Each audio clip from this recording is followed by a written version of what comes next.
अस्सलाम वालेकुम। मेरा नाम डॉक्टर दानियाल है। मैं एफसी पे सेंट्रल मेडिसन हूँ और एज अ जनरल फिजिशियन अपनी प्रैक्टिस कर रहा हूँ। मैंने अपने रील में बोला था कि मैं कन्वर्जन डिसऑर्डर हिस्ट्री या इस पे बात करूँगा।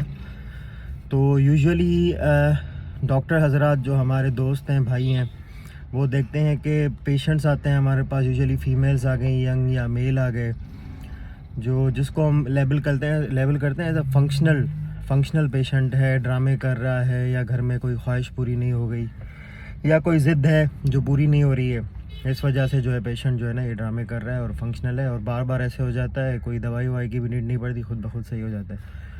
तो ऐसे पेशेंट्स भी होते हैं। लेकिन फंक्शनल के अलावा एक और चीज़ है जिसको हम बोलते हैं कन्वर्जन डिसऑर्डर। कन्वर्जन डिसऑर्डर क्या है? जिसको यूजुअली हिस्ट्रिया के नाम से भी जाना जाता है। यूजुअली फीमेल्स में बोलते हैं कि भाई इसकी शादी नहीं हुई है तभी हिस्ट्रिया हो गया है, मतलब ये मिथ्स हैं बहुत। तो कन्वर्जन डिसऑर्डर वो चीज़ है जो डिप्रेशन, मेंटल ट्रॉमा या कोई भी मेंटल स्ट्रेस की वजह से जो मैनिफेस्टेशंस, जो असरात आपके जिस्म पे आए, उसको हम बोलते हैं कन्वर्जन डिसऑर्डर। कन्वर्जन एक आम लफ्ज़ है, आप बोलते हैं उसको कन्वर्जन, मतलब कि उसमें तब्दील होना। तो ये भी मेंटल स्ट्रेस का तब्दील होना है जिस्म के मसलों में, तो उसको कन्वर्जन डिसऑर्डर इस वजह से बोलते हैं। तो जब भी मेंटल स्ट्रेस, मेंटल ट्रॉमा या डिप्रेशन बहुत अरसे से कोई लाहा के, इसमें आजकल ये बहुत आम है हमारे माशरे में, ख़ास करके पाकिस्तान में, जहाँ पे इकोनॉमिकल क्राइसिस हैं और लोग बेरोज़गार हैं और बहुत से मसले हैं हर किसी की फैमिली में।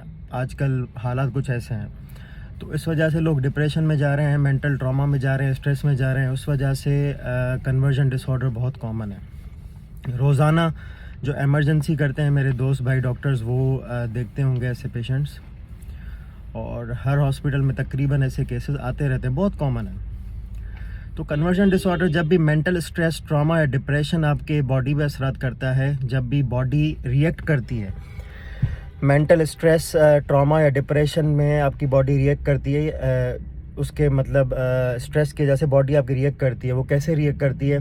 ट्रेमर्स का आना। ट्रेमर्स मतलब कपकपाहट, ऐसे आपके हाथ हिलते हैं और वो खुद ब खुद सही हो जाते हैं। दे आर नॉट फिट्स, लोग समझते हैं झटके लग रहे हैं। इसके अलावा जो है ये ऐसे हो सकता है कि एक लिम्ब का, किसी भी आपके हाथ का या पाँव का पैरालाइज हो जाना, पैरालाइज हो जाए आपके हाथ या पाँव, लिम्ब खुद ब खुद सही हो जाए। या आँखों के आगे धुंधलापन आना कि मुझे नज़र नहीं आ रहा, मुझे धुंधला नज़र आ रहा है। तो ये ऐसी चीज़ें हैं जो स्ट्रेस में जो है आपकी बॉडी जिस पे रिएक्ट करती है। कई बार ऐसा भी होता है कि एक कान से सुनाई नहीं देता, बोलने में आपको मसला होता है, आपके हाथ या पाँव सुन्न हो जाते हैं, कोई उंगलियां सुन्न हो जाती हैं। तो ये सिम्टम्स है सारे जिसको हम कन्वर्जन डिसऑर्डर बोलते हैं, जो खुद ब खुद सही हो जाते हैं। And there is no any genuine neurological disease in the patient.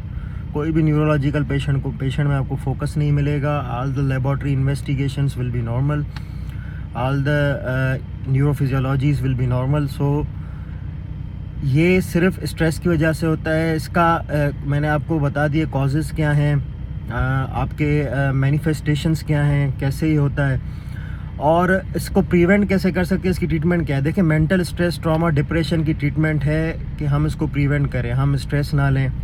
Depression वाले बंदे को हम अकेला ना छोड़ें, उसकी काउंसलिंग करें, उसको बिहेवियरल थेरेपी के लिए ले जाएं या किसी साइकेट्रिस्ट से रुजू करें। साइकेट्रिस्ट से रुजू करना कोई गलत बात नहीं है, इसका मतलब ये नहीं आप पागल हैं। डिप्रेशन एक बहुत कॉमन जो है डिजीज़ है, इसमें कोई शर्माने की या इसमें वो होने की कोई बात नहीं। बस हमें ये कोशिश करनी चाहिए, जो डिप्रेशन में पेशेंट है या मेंटली ट्रॉमा है या स्ट्रेस है, आपके घर में कोई ना कोई आपके ख़ानदान में ऐसा होगा जिसको ये मसला होगा, उसको अकेला ना छोड़ें, उसकी काउंसलिंग करें, उसको एक्टिविटीज़ में बिज़ी करें, उसके लिए रेगुलरली एक्सरसाइज करवाएं, उसको जिम ज्वाइन करवा दें, योगा करवाएं, मेडिटेशन करवाएं। बहुत से तरीके हैं इसके मेंटली ट्रॉमा को प्रिवेंट करने के। अच्छा खाना खाएं, हेल्दी चीज़ें खाएं, वॉक करें।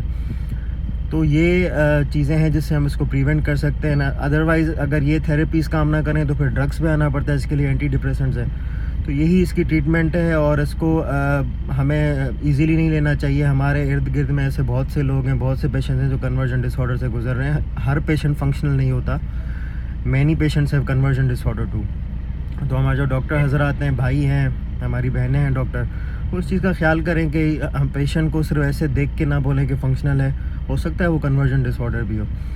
तो फंक्शनल मतलब कि वो खुद कर रहा होगा। Conversion disorder is a manifestation of body secondary to your mental trauma और स्ट्रेस।